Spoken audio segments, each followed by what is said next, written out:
Fa inona tokoa moa ilay hoe biofilina? Raha miteny hoe biodiversité, ny zavaboary no ao an-tsaina, miaina ambonin'ny tany. Manome tombotsoa marobe ho antsika izay zavaboary izay. Rivotra madio, rano madio, fanafody, toerana fakan-drivotra, fanjarian-tsakafo sy ny maro hafa.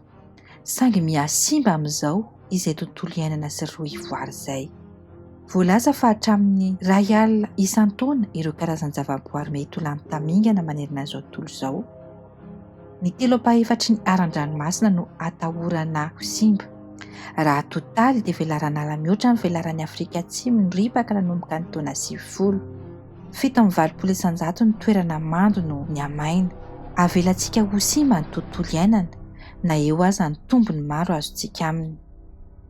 Kanefa 420,000 tapitrisa lavitrisa $, farafahakeliny no sandany tombony omeny isan-taona, eo amin'ny 30 isan-jato ny sandany toe-karena Amerikanina izany. Zava-dehibe ny hareny zavaboary amin'ny fanatratrarana ny tanjona fandrosoana lovanjafy, indrindra fa ny tanjona faha-440 sy ny faha-540, manome tosika ny fantanterahana ny tanjona mikasika ny fanalefahana ny fiovan'ny toetrandro, ny ady amin'ny fahantrana ary ny fametrahana ny miralenta.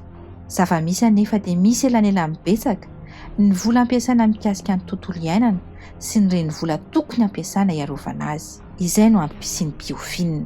Ny fijerena akaiky ny politika sy ny rafitra misy ahitana ny paika miatra, ny fijerena ny vola lany ho an'ny hareny zavaboary, ny famaritana ny vola mbola ilaina ho an'ny tontolo iainana, ny fametrahana drafitra famatsim-bola ho an'ny tontolo iainana izay fitaovana ho an'ny isam-pirenena hametrahana vahaolana itadiavam-bola. Ny isam-pirenena dia samy mamolavola drafitra matipaika mba hanavaozana, hampiroboroboana ary hampiarana ireo paika sy fepetra-rabola entina mitantana mahomby ny tontolo iainana sy ny hareny zavaboary.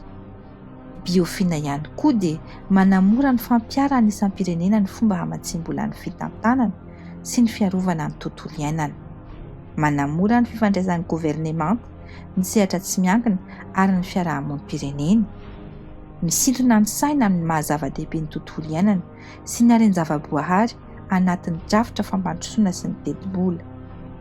Manome lanja ny fifampizaram-pahalalana sy ny fiarah-miasan'ny firenena tatsimy ihany koa ny biofilina.